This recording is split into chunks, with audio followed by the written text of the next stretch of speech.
Indian navy group C chargeman and MTS tradesman exams యొక్క admit cards అనేవి just ఈ రోజే రిలీజ్ అయ్యాయండి. ఎవరైతే ఈ Indian navy group C civilian chargeman MTS tradesman కి పోస్ట్ కి అప్లై చేశారో వాళ్ళు ఈ ఇండియన్ నేవీ యొక్క అఫీషియల్ వెబ్సైట్ లో లాగిన్ అయ్యి మీ యొక్క అడ్మిట్ కార్డ్స్ అనేవి డౌన్లోడ్ చేసుకోవచ్చు.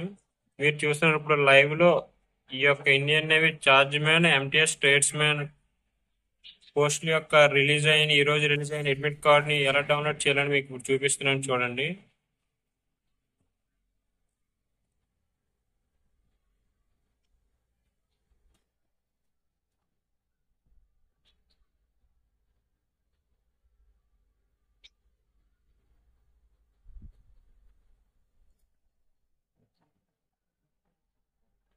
ఇది ప్రజెంట్ నోటిఫికేషన్ అండి.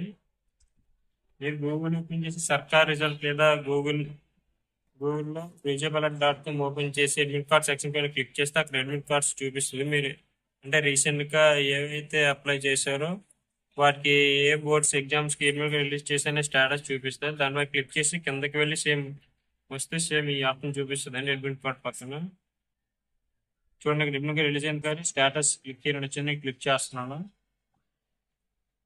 ఆల్రెడీ నేను లాగిన్ అయ్యాను, రీసెంట్ గా లాగిన్ అయ్యాక నాకు డైరెక్ట్ ఓపెన్ అయింది. లేదంటే మీకు మీ యూజర్ నేమ్ అండ్ పాస్వర్డ్ అడుగుతుంది. అవి ఎంటర్ చేసి ఓకే చేయగానే ఈ విధంగా ఓపెన్ అవుతుంది అనమాట. ఈ యొక్క Indian navy group C notification లో గ్రూప్ బి కేటగిరీ కింద ఛార్జ్మెన్ పోస్ట్ అనేవి తీసారండి. ఈ యొక్క ఛార్జ్మెన్ యొక్క ఎలిజిబిలిటీ ఏంటంటే డిగ్రీ అండి. డిగ్రీ డిప్లొమా అండ్ బీటెక్ ఏవైనా ఈ పోస్ట్ అన్ని కలిపి ఛార్జ్మెన్ అనేవి గ్రూప్ బి కేటగిరీలోకి వస్తాయి. అలాగే ఇందులోనే ట్రేడ్స్మెన్ అండ్ వేకెన్సీస్ కూడా తీసారండి. ట్రేడ్స్మెన్ అనేది ఐటీఐ క్వాలిఫికేషన్ పైన అండ్ ఎంటీఎస్ కూడా తీసాడు. ఎంటీఎస్ 10th క్వాలిఫికేషన్ పైన అండి. నేనేంటంటే ఇక్కడ గ్రూప్ బిలో ఛార్జ్మెన్ కింద అప్లై చేశాను. అలాగే గ్రూప్ సి కేటగిరీలో వచ్చేసి ఎంటీఎస్ పోస్ట్ కూడా అప్లై చేశాను. ఈ రెండింటికి కూడా ఒకేసారి ఎగ్జామ్ కండక్ట్ చేస్తున్నాను కాబట్టి ఒకేసారి అడ్మిట్ కార్డ్స్ రిలీజ్ చేశాడు. నేను ఈ రెండింటికి అప్లికేషన్ పెట్టుకున్నాను కాబట్టి నాకు 2 అడ్మిట్ కార్డ్స్ వచ్చాయి. చూడండి, నేను ఛార్జ్మెన్ లో మెటల్ పోస్ట్ కి అప్లై చేశాను. సో ఇది మెటల్ అడ్మిట్ కార్డ్ అండి. నేను గ్రూప్ సిలో వచ్చేసరికి ఎంటీఎస్ మినిస్టీరియల్ కి అప్లై చేసిన ఇది అడ్మిట్ కార్డ్ అండి. ఇక్కడ గ్రీన్ కలర్ లో మనకు చూపిస్తుంది చూడండి, దానిపై క్లిక్ చేయగానే అడ్మిట్ కార్డ్ అనేది డౌన్లోడ్ అవుతుందండి. చూడండి, డౌన్లోడ్ అయిపోయింది. ఓపెన్ చేద్దాం. ఇది నా అడ్మిట్ కార్డ్ అండి. చూడండి, ఇవి నా డీటెయిల్స్. జస్ట్ ఇవి అంత పర్టికులర్ ఎవరికి అవసరం కదా అనుకుంటా. మీకు మెయిన్ ఏంటంటే ఇంపార్టెంట్ చూద్దాం రండి.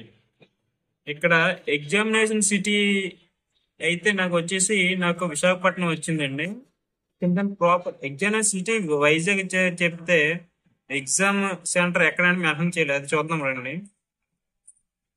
The exam centre details, name, address and code will be displayed at the registration portal from 72 hours before the examination. నా ఎగ్జామ్ వచ్చేసరికి September 1 morning C2 shift, September 1 evening వచ్చిందండి. C2 షిఫ్ట్ 4:55 PM నుండి 6:15 PM వరకు అండి. Reporting time ఏమో 3 PM ఇచ్చాడు. Gate closing 3:30 ఇచ్చాడండి. అంటే ఇక్కడ మీరు పై చూస్తుంది కదా, ఎగ్జామ్ సిటీ ఇచ్చాడు కానీ ఏ ఎగ్జామ్ సెంటర్ రాయాలో మాకు ఎలా తెలుస్తుంది అంటే, ఇప్పుడు అడ్మిట్ కార్డ్స్ రిలీజ్ చేసి డౌన్లోడ్ అయ్యిందండి. కానీ ఇక్కడ ఏమి ఇస్తున్నాడంటే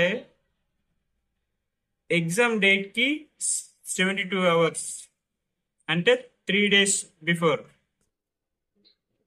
మనకి మళ్ళీ సేమ్ ఇదే ప్రాసెస్ లాగిన్ అయ్యి చెక్ చేస్తే ఇక్కడ ఇది ఏదైతే మెన్షన్ చూపించారు చూడండి 72 hours అండి. ఇక్కడ అది మెన్షన్ ఈ ప్లేస్ లో మనకి ఎగ్జామ్ సెంటర్ నేమ్, అడ్రస్ మొత్తం చూపిస్తుంది అండి.